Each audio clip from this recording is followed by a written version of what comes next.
This is Coseley, an industrial area close to Wolverhampton city centre. There have been considerable changes over the years. Large housing estates have replaced what were once fields. The closure of big engineering companies and steelworks have resulted in high unemployment in the area. The local school, Manor Primary, has also seen changes. In 2005, the school was top of the value-added SATS league tables. So what's the secret of Manor Primary's success? What's made them top bananas? Anita Cliff has been head teacher here for 7 years.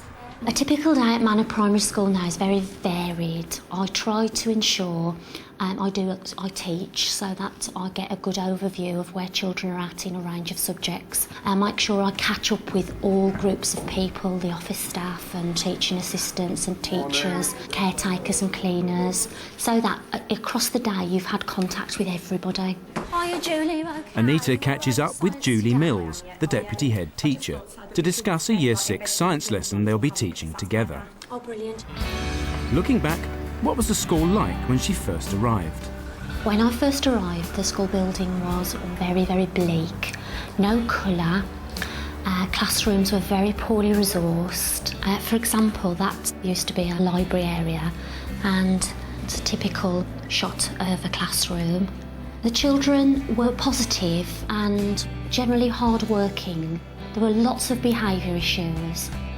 44% of our children got level 4 in English, Maths and Science, which is a very, very low base. They were uninspired really, and I think they were very demotivated. The learning environment was poor, staff morale was very low, so what was being delivered wasn't the best. I came here from a very vibrant inner city school in Birmingham. And when I looked round, I thought that there's so much that could be done here. Renovating the school building was a priority because this is where our children learn, this is what they come to every day. So we started with the classrooms. We chose yellow. We wanted something very bright that would match a sunny day.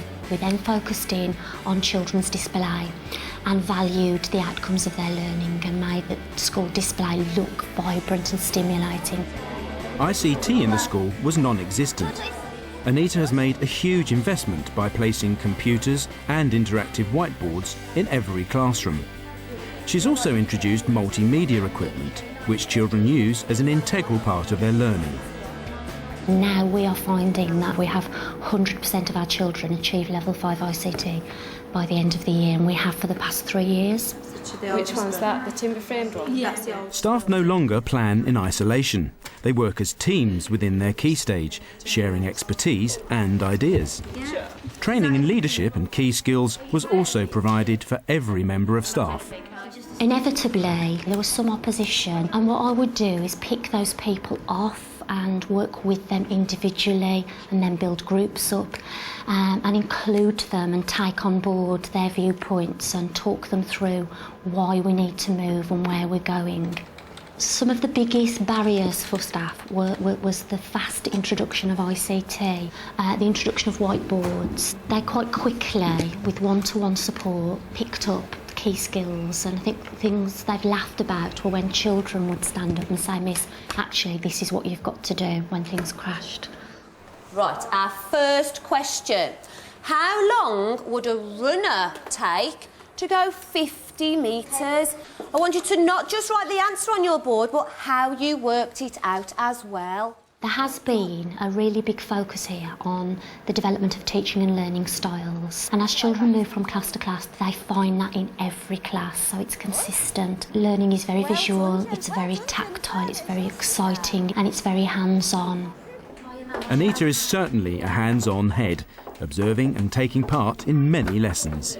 How many in 200 metres? 1 hour. 1 hour to do 200 metres. How many hours for 400 metres? 200 metres. That is 4 an hour. We focused on core. We focused on English, Maths and Science. We ensured we maximised the potential of the policy that we put in place, and we did that through ensuring staff had appropriate support. We were not expecting them to deliver a unit of work that sounded quite exciting on paper, but actually there were no resources to put it in place. They had classroom support in the form of teaching assistants to target children so that they felt as a teacher supported. I think because we're asked to participate in everything really, we come to training days, we attend all school meetings. I think because you're involved with everything, then obviously you get more confident in your role. Six. Come on the top. Brilliant. Okay, stand back. Excellent.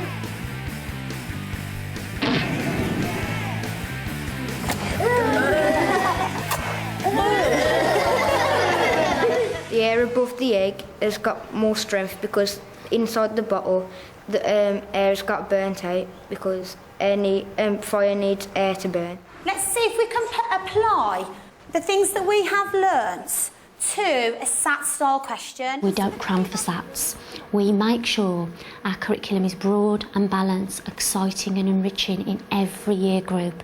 Right, these scales actually measure newtons, so what are they measuring? It measures the force. It does, you're absolutely right. You will see that there are a series of little pencils where there are questions that I want you to have a go at. I'm going to give you about 2 minutes and I'd like you to do it as a pair.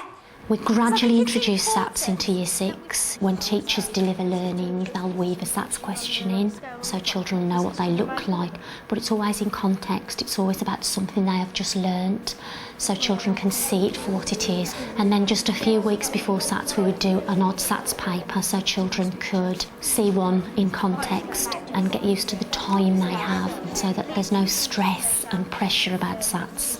We have really tapped into children's enthusiasm and excitement about learning, and as a result we have accelerated progress. You can tell by the SAT results. You need to say no more. The SAT results say it all. I have a lot of parents who are always asking. They want all their children moved into this school now. The teachers here have become one big family. And because of that, the school has gone from this to this. I can have nothing but, I just feel so enthusiastic about the school and what it's done for my grandchildren. A very special welcome to all our parents and carers and family members of Miss Cause's class. We really appreciate you taking the time to make Assembly special for this class. The role of parents is crucial. We work in partnership. We send homework home and instructions on how parents can support them.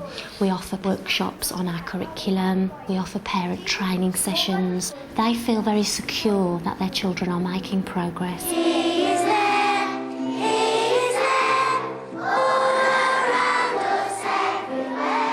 The improvement of children's behaviour for us obviously was a big issue, and we tackled it in lots of different ways. To put in place a behaviour policy was crucial.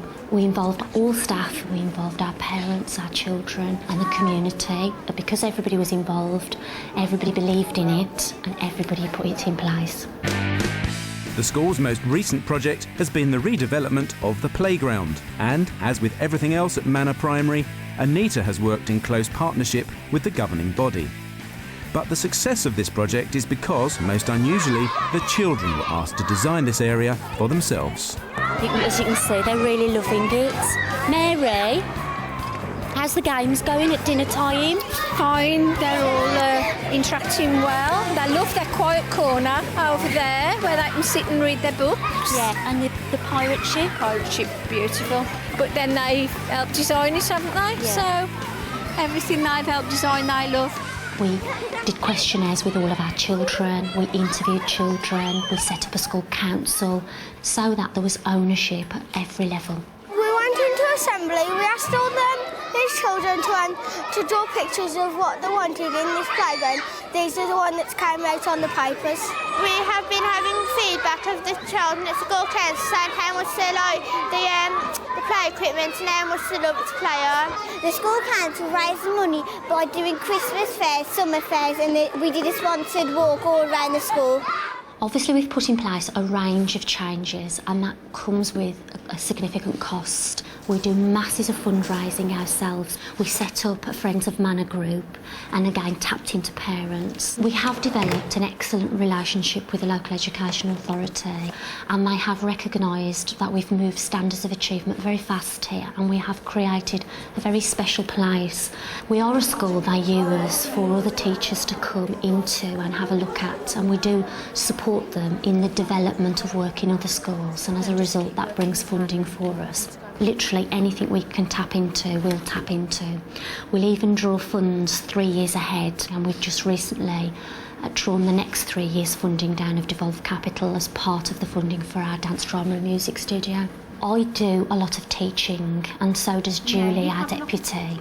So we don't have a non-teaching deputy full-time. There's a cost saving there.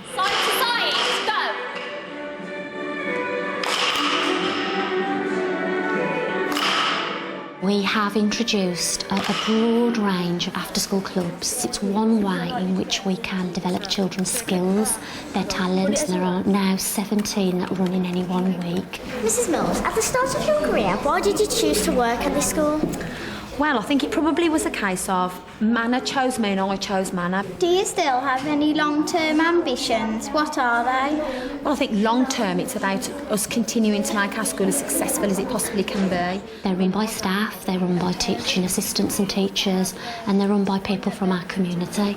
Yeah! We've linked up with an ex-England Olympic champion that delivers the karate for us. In, punch, snap it back. Don't leave it hanging. Ready? H. Yeah! Knee. Yeah!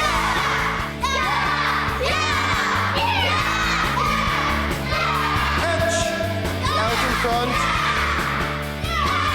I remember a lot of them when they came, they were like this, and can you hear me? And yes, and the fingernails were touching. And now it's this, you know, when we speak to each other like this.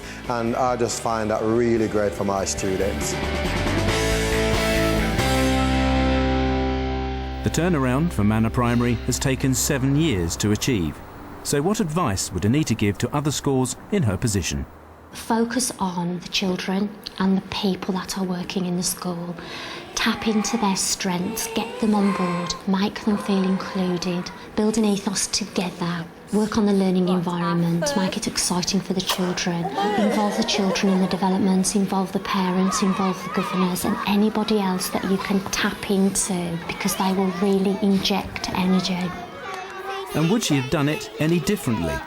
Perhaps at the start I pushed people very, very hard because we'd got such a long way to go and I was probably very impatient. Brilliant, okay. High points for us were our first inspection. We had a very short time scale in which to put lots and lots of change in place, and staff really had to work hard and they put so much into making the school successful. Standards were not that high, but they were on the up, and the team really recognised the quite exciting things that were happening. Anita's happy, but what do the staff think of the school? Rewarding, challenging and really exciting. Inspirational. Vibrant. Energetic. It's happy, it's stimulating and it's fun.